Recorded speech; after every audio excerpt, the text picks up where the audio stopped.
What's up, everyone, and welcome to the Fantasy Mafia podcast, and welcome back for another preview for Week 2 matchup. This time we are focusing on the LA Rams up against the Philadelphia Eagles. The LA Rams, they won last week against the Dallas Cowboys, so they start off their season 1-0. That game was on Sunday night where they opened up the new stadium. The Philadelphia Eagles, they lost to the Washington football team. I know that was a lot of people's survivor pick, their suicide pick, and knocked a lot of people out in Week 1. And that Washington defense, that defense is no joke. It's if there's any bright spot of that defense, or if there's any bright spot on that team, it's definitely the defense, and it's going to make you think twice about some opponents that they have this year. But going into this game, the fantasy preview that we got for them, Jared Goff, quarterback for the LA Rams, he had a decent game, not really as far as like fantasy goes, but he was kind of held upright, only sacked once, didn't have any touchdowns, did throw one interception, 275 yards against Dallas's defense. A lot of their damage was really done on the ground. Malcolm Brown had 79 yards and 2 touchdowns. But I think this game could be a little bit better for him. Obviously, the Philadelphia Eagles defense is a little better than what it has been. Their secondary is better than it has been. But I can definitely, when you have weapons like Cooper Kupp, Robert Woods, you could even throw Josh Reynolds in there, Tyler Higbee, Gerald Everett. You can't just sit back and not throw the ball. So I think that they're still going to come out throwing the ball. I think that these guys are going to get involved a little bit more, and we're going to see a better game from Jared Goff. The part that does scare me, though, is that Robert Woods is probably going to be seeing a lot of Darius Slay in this game. So that does open it up for the other receivers. But if you got Robert Woods, I'd probably be a little wary of that. I'll talk about that in a little bit. On the Eagles side of things, you got Carson Wentz, who threw for 270 yards against that Washington defense. He did have the 2 touchdowns, but he was picked twice, and the biggest number here is he was sacked 8 times. And a lot of that is from their kind of put-together offensive line. They've had a couple of major injuries so far on that offensive line. Jason Peters was a free agent for a little bit. They re-signed him to play guard for an injury that they had. And then their left tackle goes out, so he moved over back to tackle.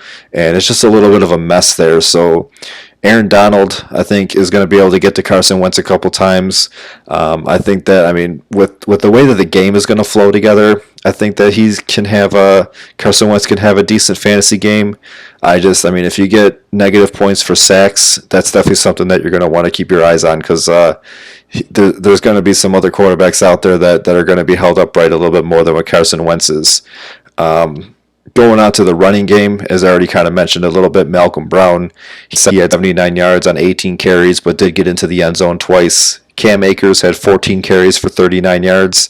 And then Darrell Henderson really wasn't any bit of a factor at all. So it really is just a two-headed monster between the two. And I mentioned this on one of our other shows earlier in the week, that if anything, Cam Akers is still going to get involved a lot, but if anything, Malcolm Brown he's there for a little bit longer than what we originally anticipated. Cam Akers isn't really going to take over that starting role every down back just yet. It's going to be more of a 50-50 split between those two. And like I said, just based on the stats, Malcolm Brown made a lot more of his opportunities than what Cam Akers did. But obviously that was only Cam Akers' first game. Still a rookie, still getting no preseason or anything, so he's still getting in with the offense. This offensive line definitely showed that it's a little bit better than last year, so that's something to look forward to. On the Eagles side, it was kind of question mark all week. Is Miles Sanders going to play? Is he not going to play? Ended up not playing, which was a huge loss for the Eagles. Boston Scott gets the start. 9 rushes for 35 yards against that really, really tough Washington defense. And hopefully he's back this week. As of today, which is Thursday when I'm recording this, he did have a full practice, so it's looking really good for him to come back. There's no news or reports saying that he re-injured anything.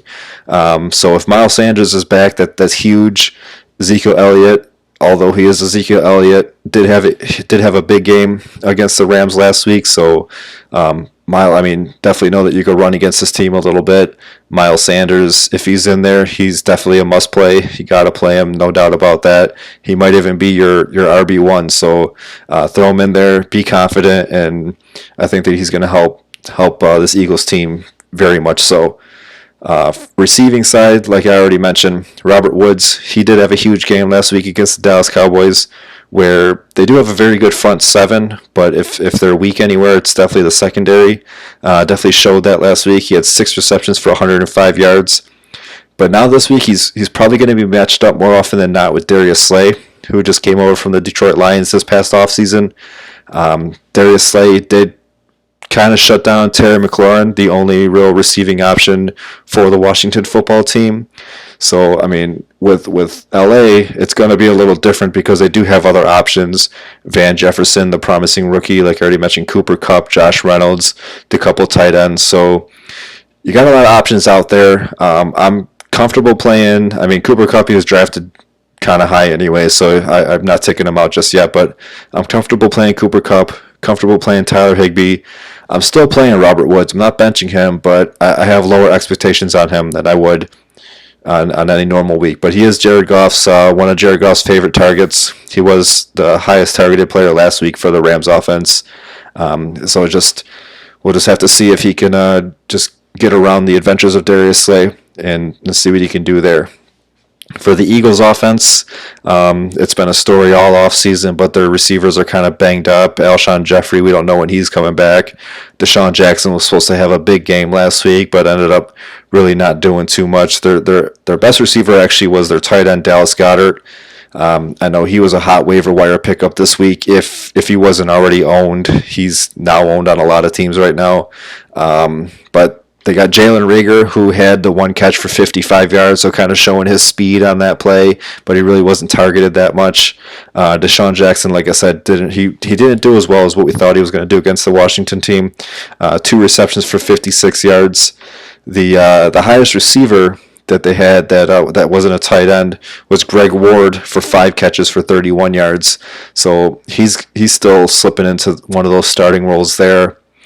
It's more of a Carson Wentz is going to be spreading this ball out a little bit more. The top 2 targets pretty much are going to be Zach Ertz and Dallas Goedert, which are probably owned in a lot of your leagues now. By now they should be.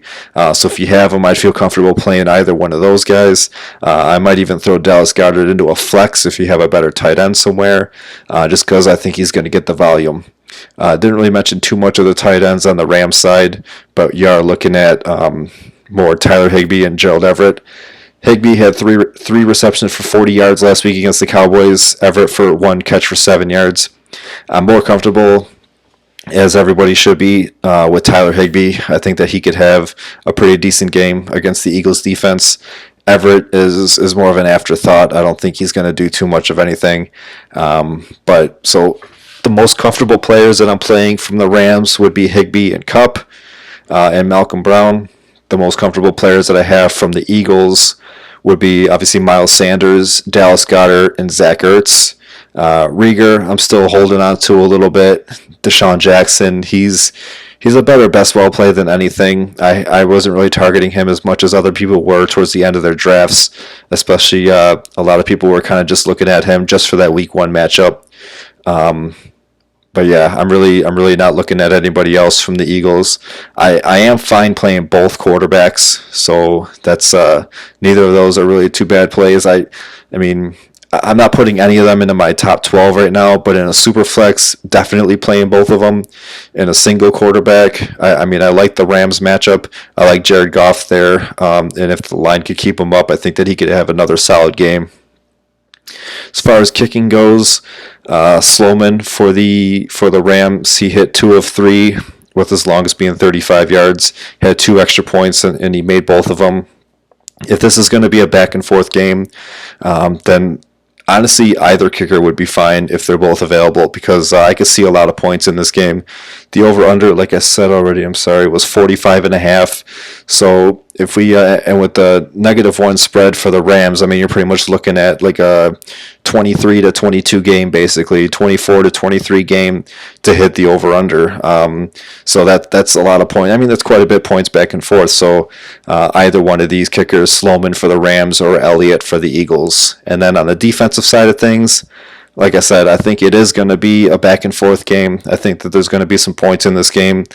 I'd probably be more comfortable with the LA Rams defense if I had to start one of these two, just because of the Washington defense getting to Wentz 8 times last week. I mean, it shows that they're vulnerable. It shows that you could exploit their gaps. And with Aaron Donald, I mean, he could get through anything. So I'd imagine they could get a few sacks there. But if you're worried about the points being scored, that's where I'd kind of be wary about it. But overall, I mean, that's my analysis of this matchup. It's at 1 o'clock on Fox on this Eastern time on Sunday. In this game, I am taking the Rams, but it's pretty much a toss-up, and I think it's going to be a really good game.